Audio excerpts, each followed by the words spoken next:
रामचरितमानस में काकभुशुंडी जी का वर्णन मिलता है। काकभुशुंडी रामचरितमानस के एक पात्र हैं।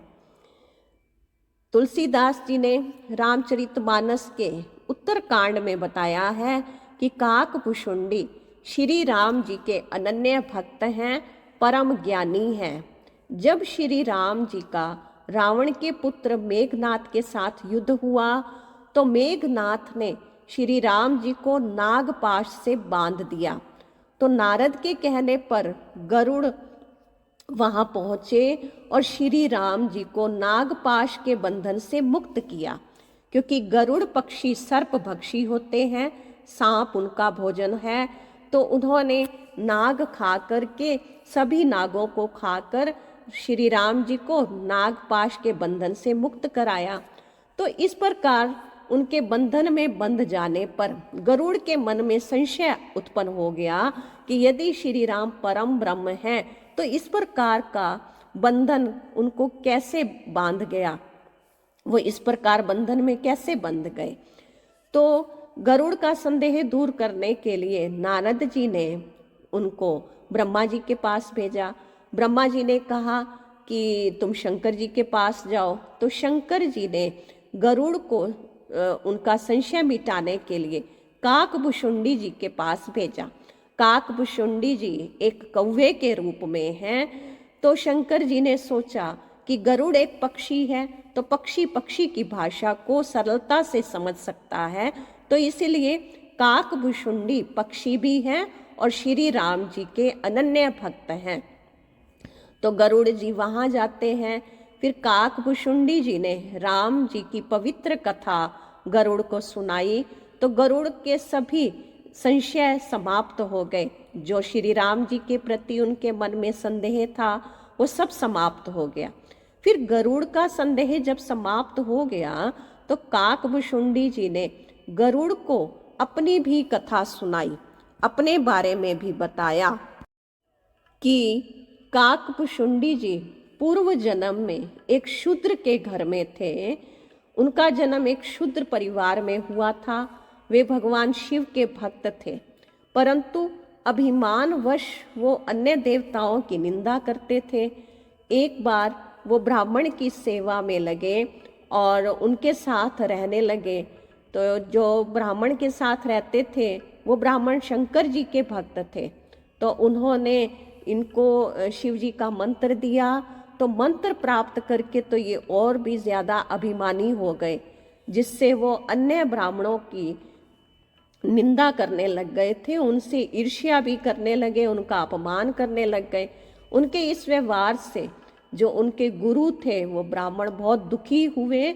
उनको फिर श्री राम की भक्ति का उपदेश भी दिया, लेकिन फिर उन्होंने अपने ही गुरु का अपमान कर दिया। तो इस प्रकार जब उन्होंने अपने गुरु का अपमान किया तो आकाशवाणी हुई और उनको एक श्राप मिला कि अहे पापी, तुमने अपने गुरु का निरादर किया है, इसलिए तुम सर्प की अधम योनि में जाओगे। तो इस प्रकार उन्होंने बहुत सारे जन्म इस तरह से व्यतीत किए।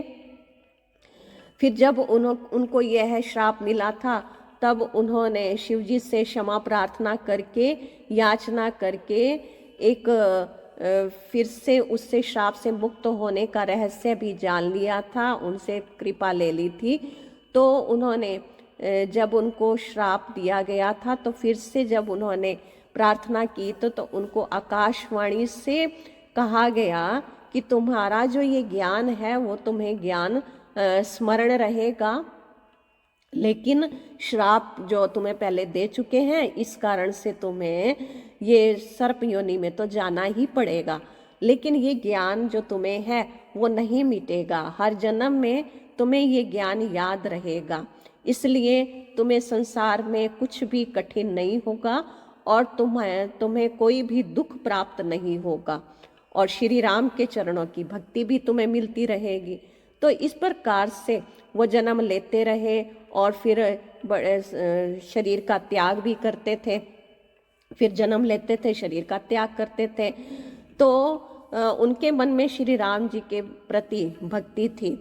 फिर अंत में जब वो उन्होंने मनुष्य का शरीर पाया, ब्राह्मण का शरीर मिला, ब्राह्मण की जाति में उत्पन्न हुए, तो वो ज्ञान प्राप्ति के लिए ऋषि लोमेश जी के पास जाते हैं। तो लोमेश ऋषि जी उन्हें ज्ञान देने लगते हैं। तो उनके साथ भी पूर्व जन्मों के संस्कार के कारण से बहस करने लग जाते हैं, तर्क वितर्क करते हैं। तो उनके इस व्यवहार से क्रोधित होकर के लोमेश ऋषि जी ने फिर से उन्हें श्राप दे दिया कि तुम कौवे की तरह हमेशा कां कां करते रहते हो, अब तुम कौवे ही बन जाओ। तो वो उसी समय ही कौवा बन जाते हैं और वहां से उड़कर चले जाते हैं। श्राप देने के बाद लोमेश ऋषि जी को अपने श्राप पर पश्चाताप होता है। फिर वो उस कौवे को वापस बुलाते हैं और उन्हें श्री राम का मंत्र देते हैं और इच्छा मृत्यु का भी वरदान देते हैं। तो कौवे के शरीर में आने के बाद और श्री राम जी का मंत्र मिलने के कारण उनको अपने इस कौवे के शरीर से प्रेम हो जाता है, क्योंकि वो सोचते हैं कि ये कौवे का शरीर मेरे लिए सौभाग्यशाली है, क्योंकि इसमें मुझे श्री राम जी की भक्ति का अवसर प्राप्त हुआ है। तो वो कौवे के रूप में ही रहने लगते हैं। तो इसलिए कौवे के रूप में रहने के कारण और वो राम जी की भक्ति करते हैं, औरों को भी राम जी की भक्ति के चरित्र के गुणगान सुनाते हैं, राम जी की महिमा सुनाते हैं। तो उनका नाम काकभुशुंडी प्रसिद्ध हो जाता है। तो इस प्रकार से ये कौवे के रूप में काकभुशुंडी के नाम से विख्यात हुए हैं, प्रख्यात हुए हैं।